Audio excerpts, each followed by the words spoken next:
এখানে যদি মাসাজ করাতে চান তাহলে দিস ইজ দ্য ওয়ে। এখানে কম্পারেটিভলি রেট কম, তো আমি এখানে একটা মাসাজ নেব।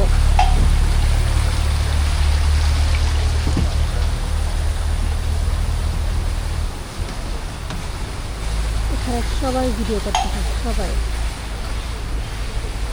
ছবির জন্য আসছি আমরা।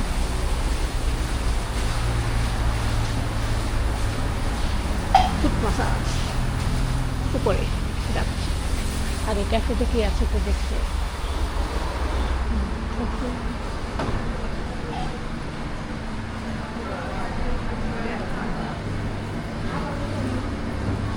অনেক দাম, কিছুই খাবো না, কম নাম ক্যাফে।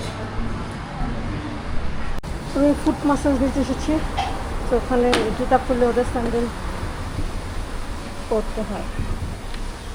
আর আমি আমার কাস্টমার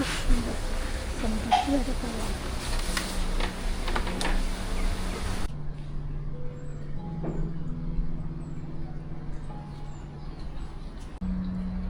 হ্যালো গাইস, আমি দ্য ফেমাস লালিতা ক্যাফেতে আসছিলাম। এখানে যে সুন্দর একটা গার্ডেন আছে যেখানে ম্যান মেড ওয়াটারফল আছে। সো এখানে মানুষজন অনেক ইনস্টাগ্রামেবল ছবি তুলতে আসে। সো এখানেই অনেক বেশি ট্যুরিস্ট দেখলাম compare to big booth and all. তো এখানে গার্ডেনটা ঘুরে দেখতে 60 বাত নেয় এন্ট্রিতে। এরপরে দেখলাম যে এখানে একটা মাসাজেরও প্লেস আছে। সো এখন পর্যন্ত আমি থাইল্যান্ডে আসার পর থেকে কোনো মাসাজ নেই না। সো এই ফুট মাসাজ ভাবলাম নেই, বিকজ এখানে প্রাইস হচ্ছে 250 বাত। সিটিতে আসলে 350 বাত দেখছি আমি। সো এখানে কমই দেখলাম কম্পারেটিভলি, তাই ভাবলাম ফুট মাসাজটা নিয়ে নিই। আর আমি এত ফাস্ট ঘুরে ফেলছি, আজকের প্ল্যান ছিল আমি কয়টা জায়গায় ঘুরবো, বাট আমি উইথিন 2 আওয়ার্স আমি সব আজকের জন্য ঘুরিয়ে ফেলছি। So I thought I have time.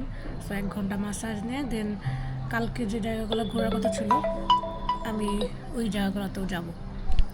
দেখি যদি ক্লোজিং না হয়, বিকজ টেম্পলগুলো দেখলাম ক্লোজ হতে লেটই হয়। তো মাসাজ নেওয়ার পর ডিসাইড করবো যে কী করবো। So by.